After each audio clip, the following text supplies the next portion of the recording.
कंठी माला सुमरनी ये पैरे से क्या हो, ऊपर डूंडा साध का और अंतर रख्या खो। ऊपर तो दिखा बड़ा महात्मा है, तिलक तलक लगा के बिंदी बंदी ला के माला चार पैर के, नो दिखा बड़ा महापुरुष है पहुंचा हुआ, और अंदर खक नहीं, तुम्हारे पास ज्ञान नहीं, अज्ञान से भरे हो। तो ऊपर डूंडा साध का, ऊपर तो डूंडा ठा रखा बड़ा महापुरुष होगा लोग दिखावा, और अंतर रख्या खो, अंतर ज्ञान नहीं पूरा। गीता जी को आधार मानते हैं कि गीता जैसा ग्रंथ नहीं। श्रीमद् भगवत गीता एक बहुत ही अनमोल ग्रंथ है। और फिर नाम देते हैं हरे कृष्ण हरे राम, राधे श्याम सीताराम। बताओ गीता जी में है कहीं पर ये आप भी मूर्ख बन रहे, औरों को भी जीवन बर्बाद कर रहे आत्माओं का। पहले हमें ज्ञान नहीं था, इन किन बकवादों को हम समझ नहीं सके जो क्या उआ बाई बक रहे हैं ये। पहले एक प्रश्न किया किसी ने एक आचार्य से,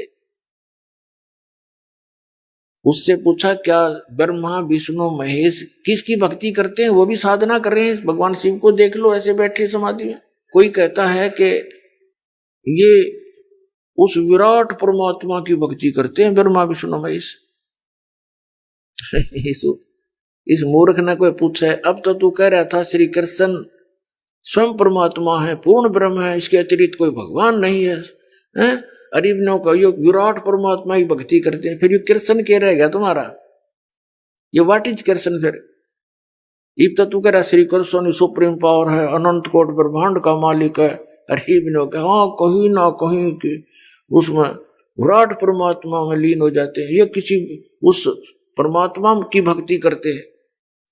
ये इसको कहते हैं कि सटदल उआ बाई बगदा, माला पहर बिंदी ला के ये हुए हैं मुक्ता, मोक्ष समझ रहे अपने आप में। और सटदल उआ बाई बकदा, गीता जी में है कहीं ऐसा परम प्रमाण इनका। फिर एक ने तो यहां तक कह दिया, कुछ एक तो यहां तक बुद्धि खराब है, महर्षि कहाँ है आचार्य कहवाते हैं। पहले तो कह रहा है कि आपका इष्ट देव कौन है, पूछा किसी ने, उत्तर दे रहा है कि मेरा श्री कृष्ण भगवान इष्ट देव है। कृष्ण भगवान स्वयं परमात्मा है, सर्व सृष्टि के रचनहार हैं, अखिल ब्रह्मांड के स्वामी। फिर उससे पूछा कि ब्रह्मा विष्णु महेश ये किसकी भक्ति करते हैं, कि श्री कृष्ण की भक्ति करते हैं। ये मूर्ख बना रहे थे हमने ऐसे। फिर पूछा उसने कि क्या श्री कृष्ण ही विष्णु जी के अवतार हैं, श्री कृष्ण जी में और विष्णु में क्या अंतर है। उत्तर देता है वह ज्ञानी कि ऐसा है, जब भगवान श्री कृष्ण और विष्णु में कोई अंतर नहीं है, जब पालन करना होता है तो मुकुट मकट पहनकर सुदर्शन चक्र धारण करके ये तब ऐसा करते हैं।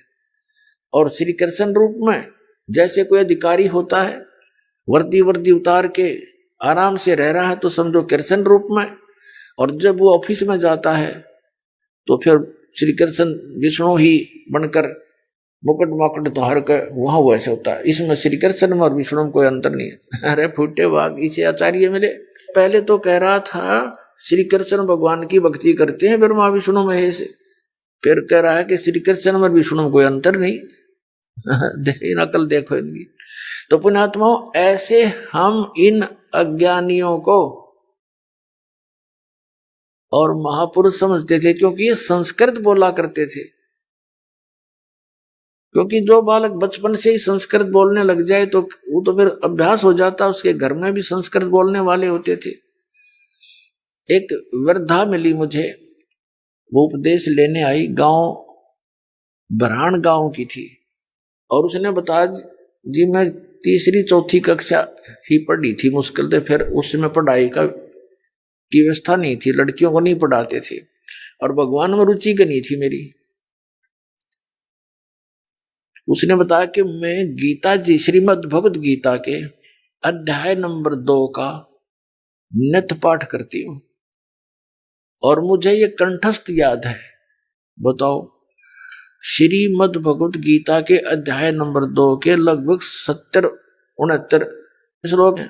उसने शुरू से कर दी संस्कृत सुनानी और 4-5 श्लोक ने धारावाहिक बोल दिए। अरण पढ़ चौथी कक्षा के पढ़ा हुआ है आदमी। वो बोला माई इस गीता जी के पढ़ने से मोक्ष नहीं है। श्रीमद् भगवत गीता में जो क्रिया बताई हैं, जो साधना करनी चाहिए, जो सी ना करनी चाहिए, और कौन से मंत्र हैं, क्या इसमें निर्देश है, पूरे संत की खोज करो, तत्वदर्शी संत की खोज करो, चौथे अध्याय के 34वें श्लोक में। और फिर वो बताओगा यथार्थ ज्ञान। गीता ज्ञानदाता ने अपने सतर का ज्ञान बताते हुए 8वें अध्याय के 13वें श्लोक में कहा कि मुझ ब्रह्म का केवल एक ओम मंत्र है। ओम इति एकाक्षरम ब्रह्म व्यवहारण माम अनुसमरण यह परियाति तजन देहम सयाति परमाम गतिम। अब गीता ज्ञानदाता श्री कृष्ण जी में प्रवेश करके वो ब्रह्म बोल रहा है, सरपुरुष बोल रहा है, काल बोल रहा है, जो गीता अध्याय नंबर 11 के श्लोक 32 में कहता है कि अर्जुन मैं काल हूं और अब सबका नाश करने के लिए प्रवृत्त हुआ हूं। अब श्री कृष्ण बाहर खड़ा है, श्री कृष्ण से बाहर निकल के वो दिखाता देख मेरा वास्तविक रूप ये है, वो विराट रूप दिखाया। और फिर 7वें अध्याय के 24 और 25 श्लोक में कहा है कि ये मूर्ख जन समुदाय मुझे कृष्ण मान रहा होगा। आई एम नॉट कृष्ण, मुझ अव्यक्तम व्यक्तिम आपनम मनन्ते, मुझ अव्यक्त को जो मैं कभी किसी के सामने नहीं आता, अपनी योग माया से छुपा रहता हूं, मुझ उस अव्यक्त को ये व्यक्ति हुआ मानते हैं, मुझे कृष्ण मान रहे हैं। मैं कृष्ण नहीं, मेरा तो ये रूप है देख। अब जब वो बाहर निकल कर दिखाया उसने रूप, विराट रूप, उसकी रोशनी में कृष्ण तो खड़ा भी ना दिखा था।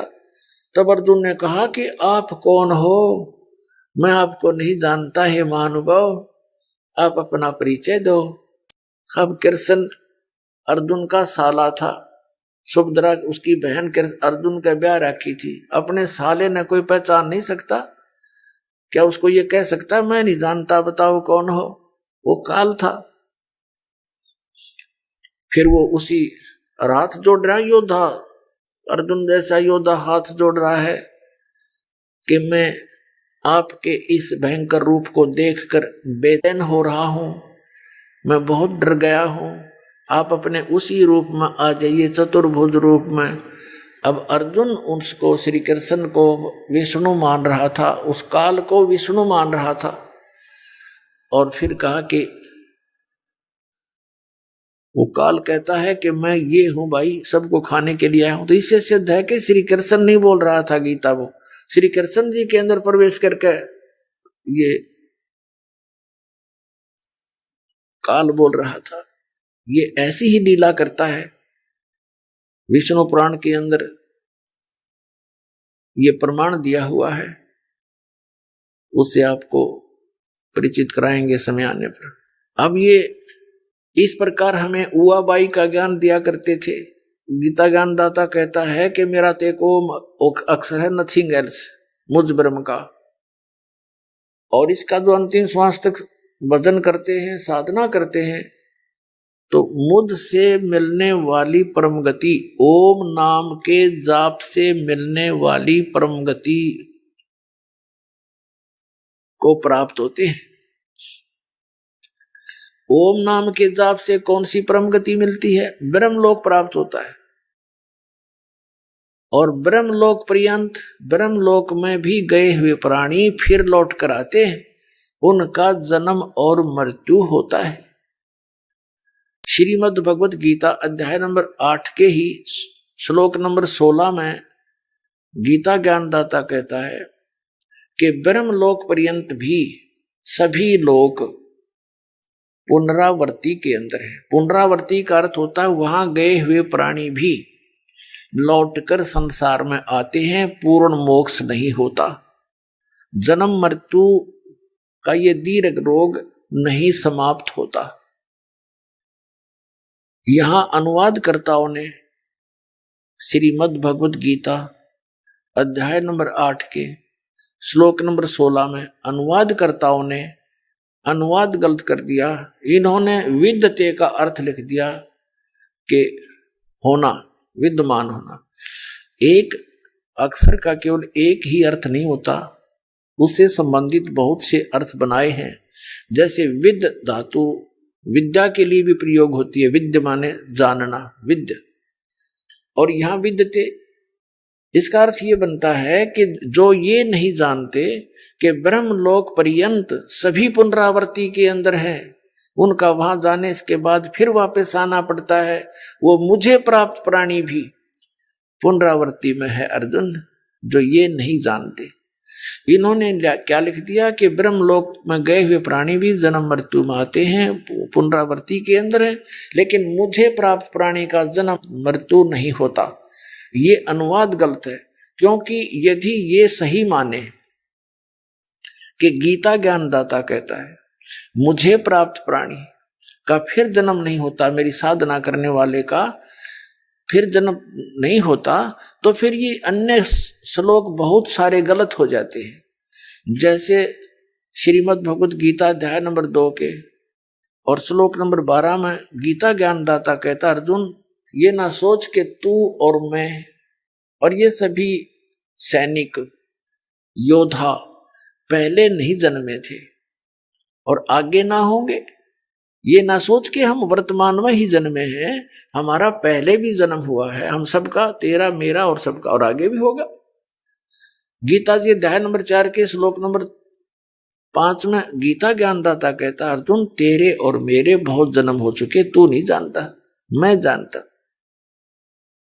फिर 9वें श्लोक में कहा कि मेरे जन्म और कर्म दिव्य हैं, अलौकिक है। श्रीमद् भगवत गीता अध्याय नंबर 10 श्लोक नंबर 2 में कहा है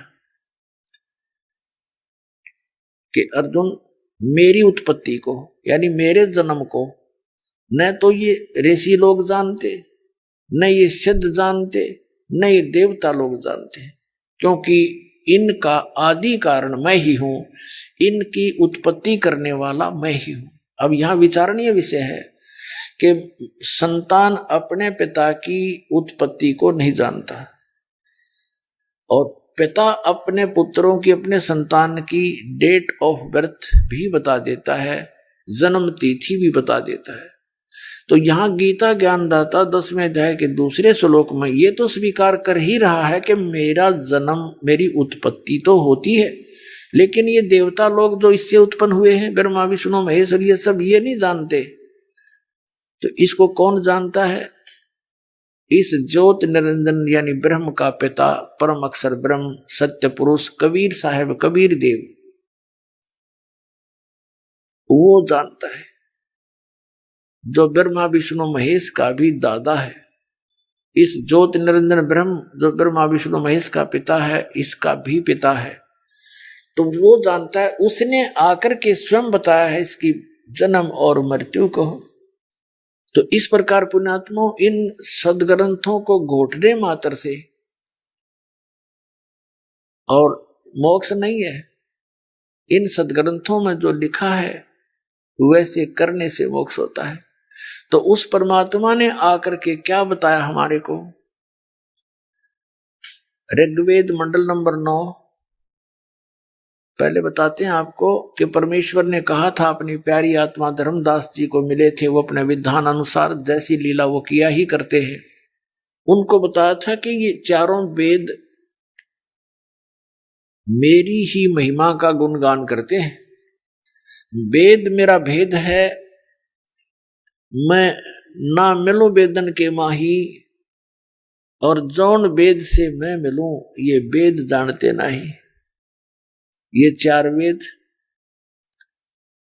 ऋग्वेद, यजुर्वेद, सामवेद और अथर्ववेद, इन चारों वेदों में परमात्मा ने बताया कि मेरा ही गुणगान है, लेकिन इन चारों वेदों में वर्णित विधि से मेरी प्राप्ति नहीं हो सकती, क्योंकि इन चारों वेदों में महिमा तो पूर्ण परमात्मा की अत्यधिक है, और केवल वे ऑफ वर्शिप, साधना, पूजा की विधि, पूजा का मार्ग, वो केवल ब्रह्म तक का है। तो इसलिए उस पूर्ण परमात्मा की प्राप्ति के लिए हमें सूक्ष्म वेद की आवश्यकता पड़ेगी।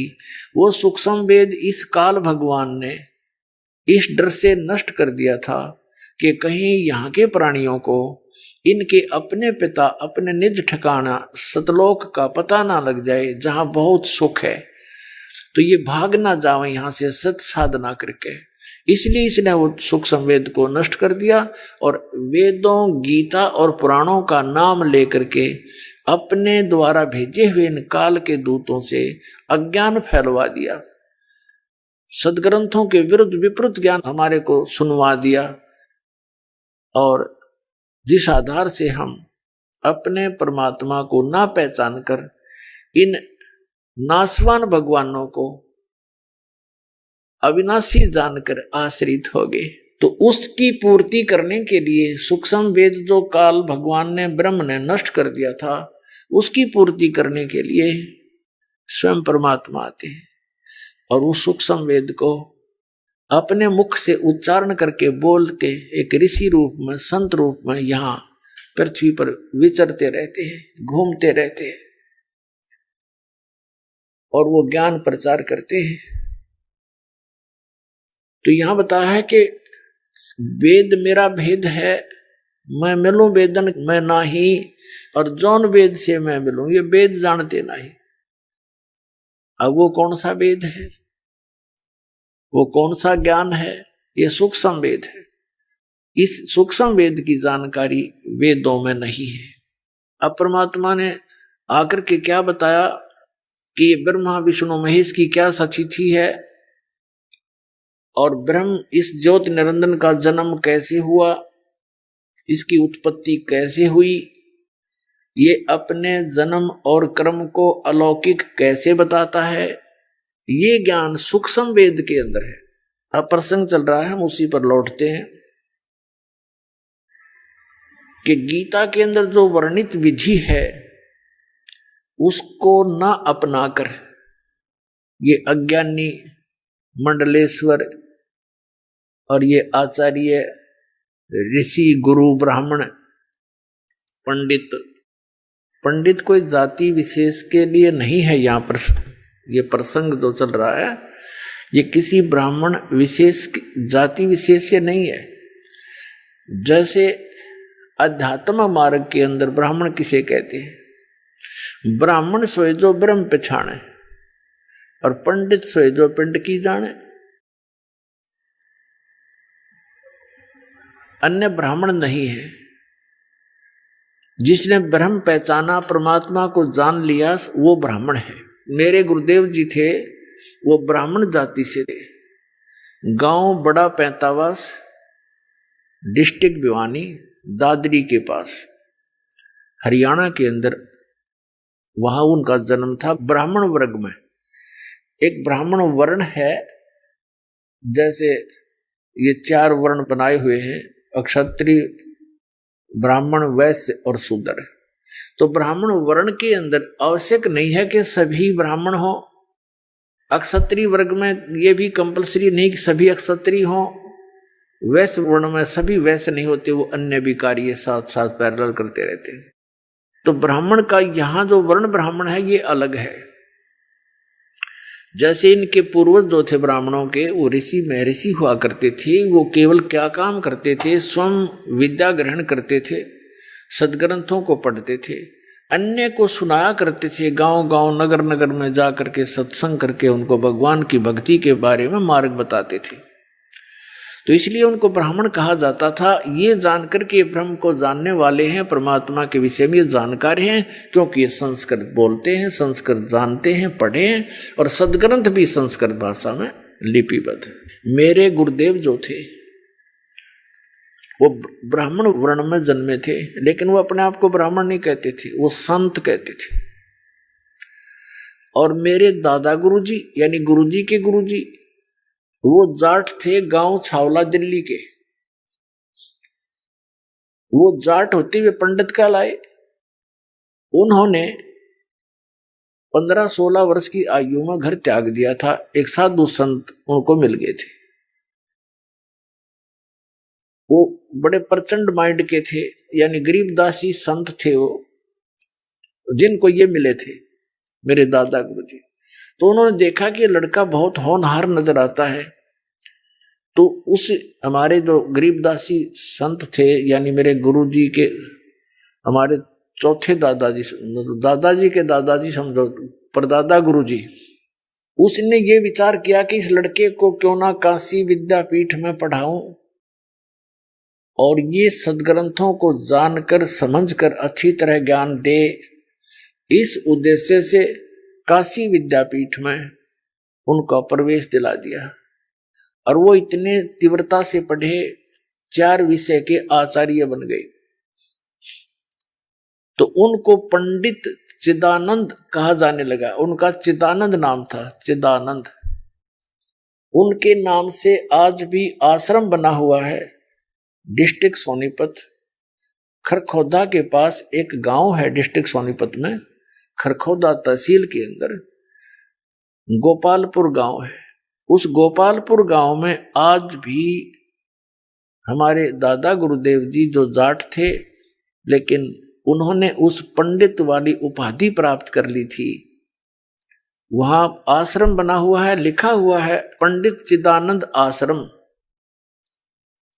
तो ये प्रसंग इसलिए यहां थोड़ा सा क्लियर करना पड़ा, ये कंसेप्ट कि देख कोई ब्राह्मण पे दिख जा अनु का तो ब्राह्मणों की निंदा करता है, नहीं। ब्राह्मण वो होता है जो गुरु पद पर विराजमान है और उसी को पंडित भी कहा जाता है। तो अन्य के लिए ये शब्द दास के ना समझे। तो पंडित लोगों ने इन सदग्रंथों को ढंग से ना समझकर लोकवेद सुना दिया। दंत कथा, लोकवेद होता है दंत कथा, जो सत्य नहीं होता उसको लोकवेद कहते, बनावटी बातें। तो इन्होंने सुनाया कि ब्रह्मा विष्णु महेश अजरो अमर हैं। श्रीमद् भगवत गीता का ज्ञान देने वाला ये ब्रह्म सरपुरुष ये खुद कह रहा है कि अर्जुन तेरे और मेरे बहुत जन्म हो चुके, तू नहीं जानता मैं जानता हूं। ये तो कहते हैं श्री कृष्ण जी ने गीता बोला। पुणात्माओं, श्री कृष्ण जी में प्रवेश करके इस काल भगवान ने गीता बोला, गीता का ज्ञान कहा। श्री कृष्ण जी को तो पता नहीं मैंने श्रीमद् भगवत गीता में क्या कहा था। अपनात्माओं, इस दास का जो ज्ञान है परमात्मा दिया हुआ, कबीर परमेश्वर ने बताया दास को, तो ये ऐसा अटपटा लगेगा आपको, क्योंकि आपने कोरा अज्ञान ग्रहण कर रखा है कि ये क्या कह रहा है। श्रीमद् भगवत गीता का ज्ञान श्री कृष्ण जी ने नहीं बोला। तो पुणात्मा यहीं पर बात बिगड़ रही थी बताई कि सच्चों को तो ये झूठा बतावें, इन झूठों का एतबार। 600 वर्ष पहले परमात्मा ने ये ज्ञान दिया था, जो कबीर भगवान ने, उस दानक जो लाया कबीर ने, जो काशी के अंदर थे भगवान आए थे, जिसको आज ये दास केवल उन्हीं का दिया हुआ ज्ञान आप तक पहुंचा रहा है। दास का और कोई रोल नहीं है। इतना रोल है कि जो सदग्रंथों में लिखा है उस लेखक के विचार आपके रूबरू कराता हूं, जो परमेश्वर ने आकर ज्ञान दिया वो आपके रूबरू कराता हूं। इन दोनों का निष्कर्ष निकाल कर आपको देता हूं, आपको दिखाकर बताता हूं कि ये ऐसा है, ये ऐसा है, और फिर इन नकलियों के विचार सुनाता हूं, इनकी द्वारा लिखी अनुभव की पुस्तक आपके रूबरू कराता हूं, और फिर आपको ये बताना चाहता हूं कि जो हमारे सदग्रंथों से मेल नहीं खाते, जो विधि भगवान की भक्ति की या ज्ञान भक्ति का, तो यूजलेस है, उसको तुरंत त्याग देना चाहिए। दास का ये सब कुछ करके, ये प्रयत्न इतना करके, ये इतना चाहता हूं कि तो आप जी सदमार्ग को ग्रहण करें, कुमार्ग को त्याग दें। आपने जाना अपने घर को, और आप जा रहे हो जंगल की ओर, वन में जा रहे हो, वहां खा जाएंगे चित्ते और शेर वगैरह आपको, वहां पर भयंकर जानवर है, और कोई आपको बता रहा है कि ये दिशा आपकी ठीक नहीं है जिधर तुम जा रहे हो। तो वो प्रयत्न गलत नहीं, आप ना समझ सको वो आपकी अपनी सोच होगी। तो दास का प्रयत्न इतना, अब प्रसंग चल रहा है कि गीता ज्ञान ये श्री कृष्ण मान रहे हैं कि श्री कृष्ण जी ने दिया। ले थोड़ा सा कंसेप्ट क्लियर करते हैं आपको दिखाते हैं वो विवरण जिससे स्पष्ट हो जाएगा कि श्री कृष्ण जी ने गीता का ज्ञान नहीं बोला। और समझदार को संकेत ही काफी होता है। इंटेलिजेंट जो स्टूडेंट होते हैं वो टीचर के कोड वर्डों को भी पहचानना शुरू कर देते हैं। अब देखिएगा संक्षिप्त महाभारत द्वितीय खंड गीता प्रेस गोरखपुर से प्रकाशित है। इसके संपादक तथा संशोधक ये हैं जय दयाल गोविंदका, जो श्रीमद् भगवत गीता जी के भी अनुवादक हैं और गीता प्रेस गोरखपुर से प्रकाशित है। प्रकाशक एवं मुद्रक गीता प्रेस गोरखपुर, गोविंद भवन कार्यालय कोलकाता का संस्थान। ठीक, अब इस पे दिखाते हैं आपको कि श्री कृष्ण जी को तो पता ही नहीं गीता जी में उसने बोला क्या था।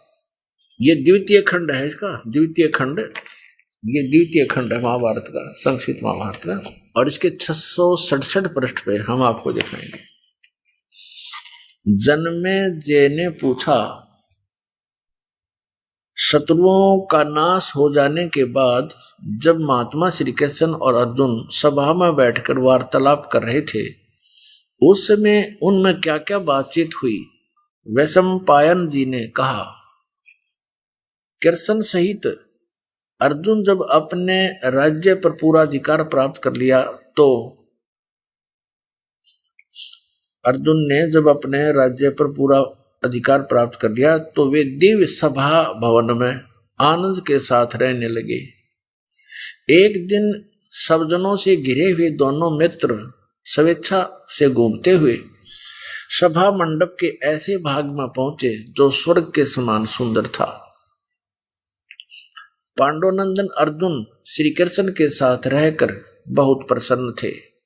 उन्होंने एक बार उस रमणीय सभा की ओर दृष्टि डालकर भगवान से यह वचन कहा, देवकी नंदन, जब युद्ध का अवसर उपस्थित था उस समय मुझे आपके माध्यम का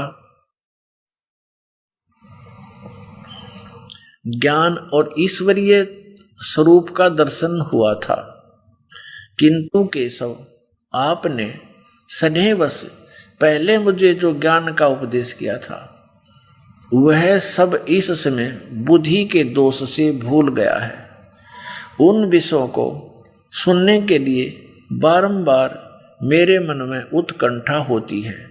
इधर आप जल्दी ही द्वारका जाने वाले हैं, अतः पुनः वह सब विषय मुझे सुना दीजिए। यानी जो गीता जी का ज्ञान आपने युद्ध के समय सुनाया था वो फिर सुना दे, मैं भूल गया, अर्जुन कह रहा है। अब वैशंपायन जी कहते हैं, अर्जुन के ऐसे कहने पर वक्ताओं में श्रेष्ठ महातेजस्वी भगवान श्री कृष्ण ने उन्हें गले से लगाकर इस प्रकार उत्तर दिया। अब श्री कृष्ण बोले, अर्जुन, उस समय मैंने तुम्हें अत्यंत गोपनीय विषय का श्रवण कराया था। अपने स्वरूप भूत धर्म सनातन पुरुषोत्तम तत्व का परिचय दिया था और नित्य लोकों का भी वर्णन किया था, किंतु तुमने जो अपनी नासमझी के कारण उस उपदेश को याद नहीं रखा, यह जानकर मुझे बड़ा खेद हुआ है। उन बातों को अब पूरा पूरा स्मरण होना संभव नहीं जान पड़ता। पांडुनंदन, निश्चय ही तुम बड़े श्रद्धाहीन हो, तुम्हारी बुद्धि अच्छी नहीं जान पड़ती। अब मेरे लिए उस उपदेश को ज्यों का त्यों दोहरा देना कठिन है, क्योंकि उस समय योग युक्त होकर मैंने परमात्म तत्व का वर्णन किया था। अपने आत्माओं विचार करो, इसमें श्री कृष्ण जी का कितना रोल है गीता के ज्ञान में, ये तो स्पष्ट हो गया है। जैसे कोई प्रेत किसी दूसरे के शरीर में प्रवेश करके बोलता है, आप यहाँ देखते हो, हमने तो बहुत अच्छा एक्सपीरियंस है इसका। वो प्रेत पता नहीं क्या क्या कहता है, मैं तुम्हारा ये लगता हूं, मैं इसको ऐसे कर दूंगा, इसको मार डालूंगा, तुम मेरा ऐसे कर दो वैसे कर दो। फिर जब वो निकल जाता है तो जिस आत्मा में वो, जिस शरीर में वो प्रवेश था, जिसके नाम वो शरीर है, उस आत्मा के नाम, तो वो जब अपने होश में आता है फिर उसको अन्य ही बताते हैं कि आप नो बोल रहे थे, ऐसे बोल रहे थे, ऐसे कह रहे थे। उसको कुछ याद नहीं होता मैंने क्या बोला था, क्योंकि वो बोल खुद नहीं रहा था, कोई प्रेत आत्मा बोल रही थी उसके अंदर। तो ऐसे ही श्री कृष्ण जी में प्रवेश करके यूं काल बोल रहा था। अब देखो ये दास सत्संग कर रहा है इस विषय पर, और आप सुन रहे हो। जो प्रथम बार कोई श्रोता इस ज्ञान को सुनेगा वो मुश्किल से 20% याद रख सकता है। और मुझसे कभी सुन लेना, क्योंकि मैं अपने होश हवास में बोल रहा हूं। और यदि कुछ दिन के बाद आप कहो कि आप उसी विषय को सुनाइए जो आपने उस दिन सुनाया था, और मैं आपसे कहूं तुम बड़े श्रद्धाहीन हो, तुम्हारी बुद्धि अच्छी नहीं है, तुमने याद क्यों नहीं रखा, और मैं कहूं कि मुझे तो वो स्मरण होना संभव नहीं है पूरा पूरा, ये क्या मतलब हुआ? श्रोता सारा याद रख सकता है, वक्ता को याद नहीं। इति सिद्धम श्री कृष्ण जी ने नहीं बोला, और फिर कहता मैंने परमात्म तत्व का ज्ञान कराया था, फिर श्री कृष्ण परमात्म की तरह गया, इसने बोला ही नहीं था वो ज्ञान। अब आगे इसने इसके बाद फिर अपने सतर की गीता बोली है, वो किधर आसपास भी कोई ना गीता और ज्ञान का, इसी प्रसंग में आगे बोल रखा है। मैं अब सुनाता हूं तुझे अपने विचार, वो विचार इसके हैं इसी 667 पृष्ठ पे द्वितीय भाग में महाभारत के अंदर आगे काफी वर्णन लिख रखे हैं, वो इसके आसपास भी नहीं है वो गीता। तो पुण्यात्मा इस प्रकार ये दास जो कहना चाहता है उसको गहराई से सोचो समझो। इससे स्पष्ट हो गया कि श्री कृष्ण जी ने गीता का ज्ञान नहीं बोला, इसको पता ही नहीं मैंने क्या बोला। अब ये गीता ज्ञान दाता उस परमात्मा के डर से गीता का जो ज्ञान दिया है वो वेदों वाला ही दिया है, लेकिन कुछ स्थानों पर इसने अटकलबाजी करी है युद्ध करवाने के उद्देश्य से। और वो ज्ञान जो इसने कुछ इसके अंदर ज्ञान गीता जी के अंदर अपने सतर का भी कहा है, वो ज्ञान अपने आप पता लग जाता है कि वेदों वाला ज्ञान नहीं है। जैसे श्रीमद् भगवत गीता अध्याय नंबर 3 के श्लोक नंबर 8 में यह कहता है कि अर्जुन यदि तू समाधि लाकर बैठ गया, कर्म सन्यासी होना, काम छोड़ के एक स्थान पर बैठ के और भक्ति करने लग जा, यदि तू कर्म सन्यासी हो गया तो तेरा निर्वाह कैसे चलेगा, तू तेरा पेट कैसे भरेगा, काम नहीं करेगा तो। और फिर गीता जी अध्याय नंबर 8 के श्लोक नंबर 7 में ये अपने सतर की भक्ति बताते हुए कह रहा है कि तू मेरा स्मरण भी कर हर समय में और युद्ध भी कर, यानी युद्ध से कठिन कोई काम नहीं होता, उस समय भगवान का स्मरण करना अनिवार्य है, यानी काम करते करते भी स्मरण करो। ये तो है विधि वेदों की। फिर इसने 6ठे अध्याय के और 6, 7, 8 में 9 में ये फिर अपने सतर की 9, 10, 11 में अपने सतर की बोली है इसने। ये इसका अपना मत है, ये स्थान स्थान पर कहता है कि ये मेरा मत है, इसके मत को छोड़कर बाकी जो ज्ञान है वो वेदों वाला है। और वेद का ज्ञान इस काल को ब्रह्म को परमात्मा पूर्ण ब्रह्म ने दिया था, 500 वेद जो इसके अंतःकरण में फीड कर दिए बीज रूप में, और समय आने पर वो बाहर आए, जैसे गर्भ रहता है माता को और समय आने पर फिर वो अपने आप बाहर आ जाता, उसके बस की बात नहीं। ऐसे इस काल के अंदर परमात्मा ने 500 वेद बीज रूप में फीड कर दिए थे, समय आने पर ये अपने आप इसकी श्वासों के माध्यम से बाहर निकलाए।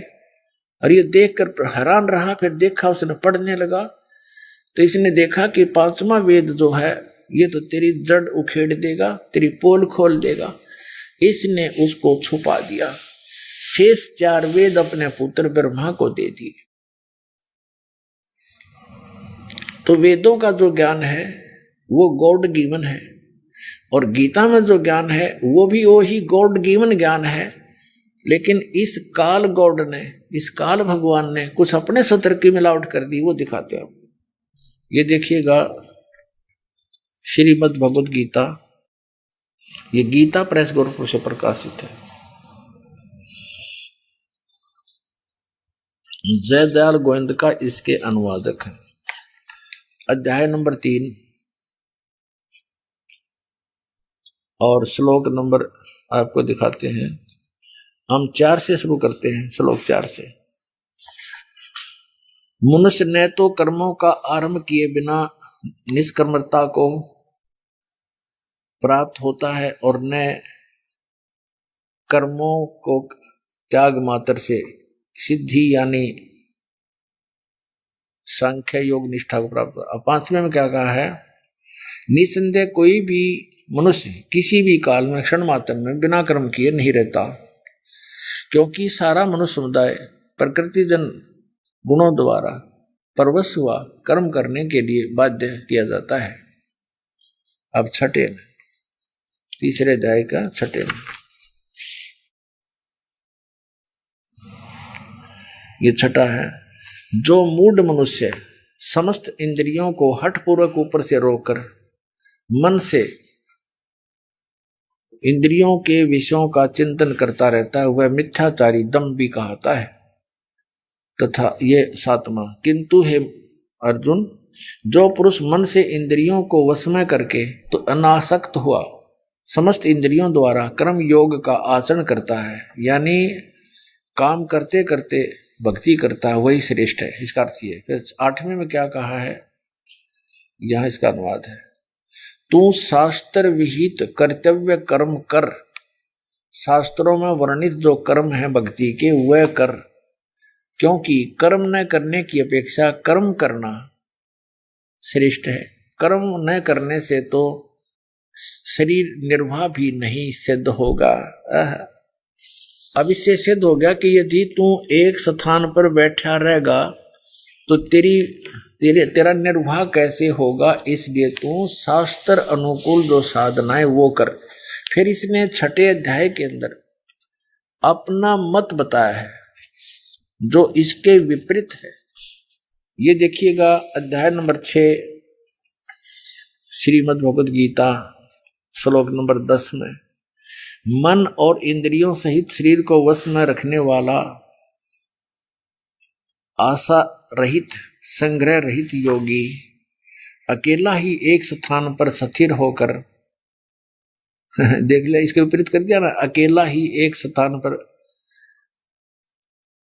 स्थिर होकर आत्मा को निरंतर परमात्मा में लावे। शुद्ध भूमि में जिसके ऊपर कर्मश है, यानी ऐसी व्यवस्था करे कुशा मृगशाला और वस्त्र बिछे हों।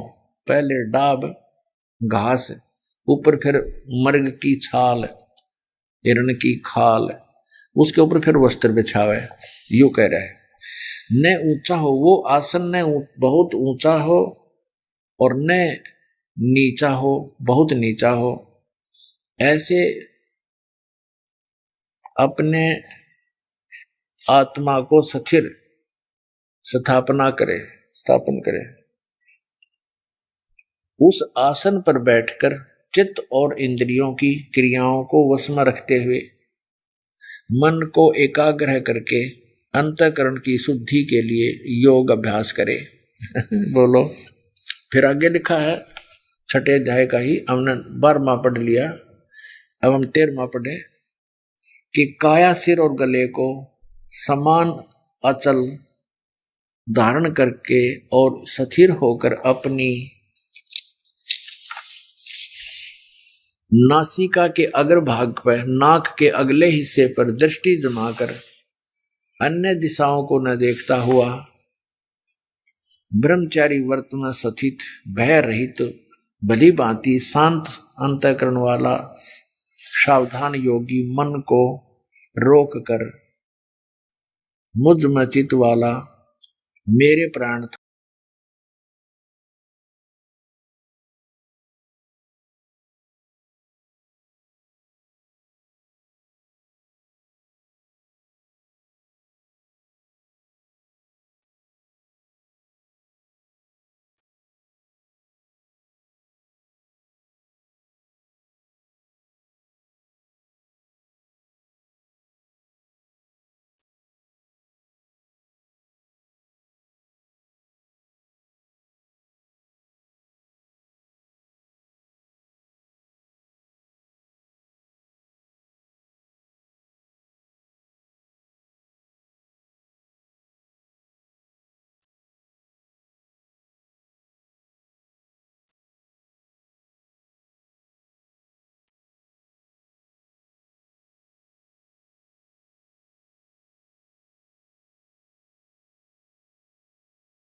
में जाके और 7वें श्लोक में ये खुद कह रहा है कि तो मेरा सिमरन भी कर और युद्ध भी कर। ये देखिएगा अध्याय नंबर 8 और यहाँ ये 7 मंत्र है, ये रहा ये 7।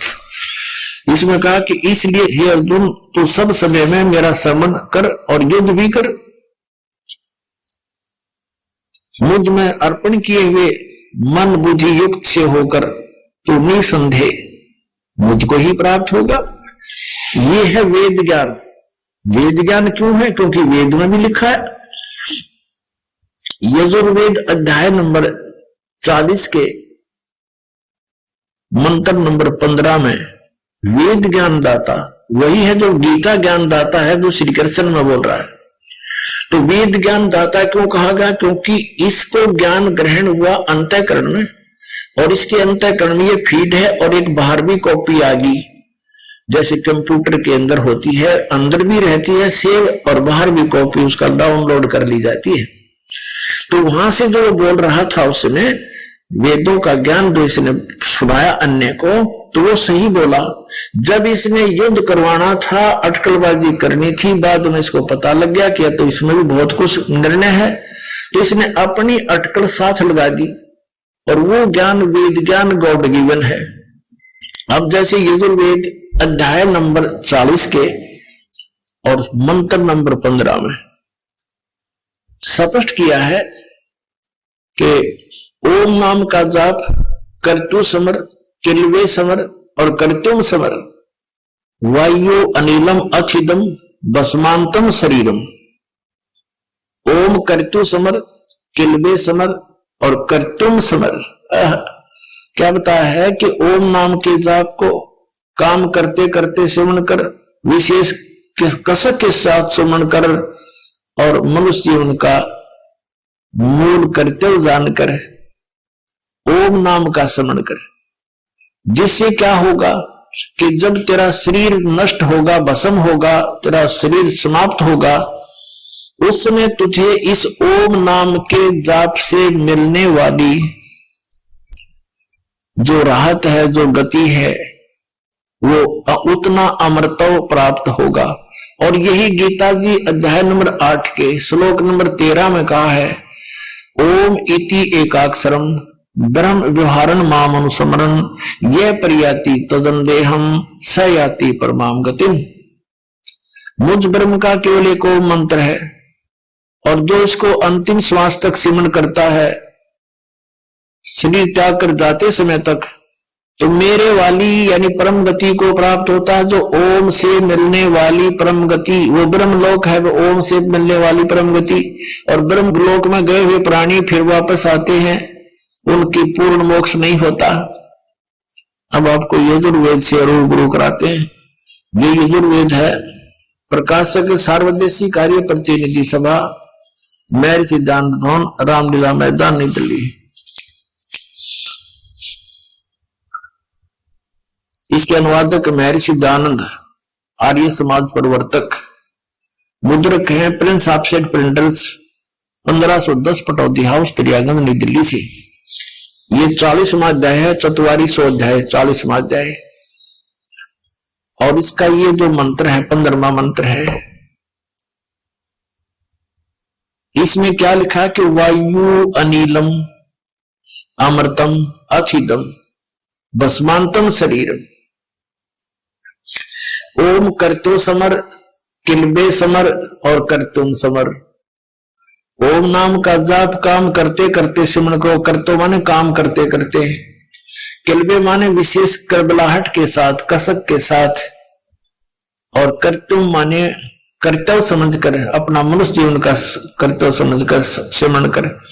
इस अनुवादकर्ता ने, क्योंकि ये तो पूर्ण रूप से अज्ञानी था, महर्षि दयानंद नाम का महर्षि था, इसने कख नहीं पता वेदों का।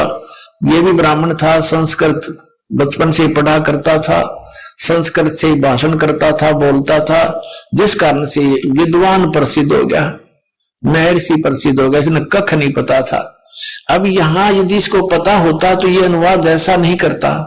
हे कर्म करने वाले जीव, कर्तो माने काम करने वाले, ओम कर्तो समर किलबे समर कर्तुम समर।